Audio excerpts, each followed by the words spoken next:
Tamara Blazinski diduga mengalami tindak penipuan dalam urusan bisnis yang membuatnya rugi belasan miliar rupiah.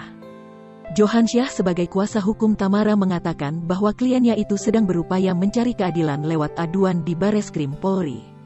Ia jadi kasus dugaan tindak pidana yang dilakukan pihak lain kepada Tamara. Ia terkait bisnis, terang Johansyah di Bareskrim Polri, Jakarta Selatan, Selasa, tanggal 12 Oktober tahun 2021. Sayangnya Johansyah dan Tamara sama-sama belum bisa memberikan kronologi terkiat kasus tersebut. Pihaknya masih menunggu laporan terkait dugaan tindak penipuan itu diterima oleh penyidik Bareskrim Mabes Polri. Kronologinya belum bisa dijelaskan karena ini mendahului laporan kita, tutur Johansyah. Jadi tolong kawan-kawan membantu untuk kita harus memenuhi laporan. Kita nanti akan diarahkan setelah laporannya jelasnya.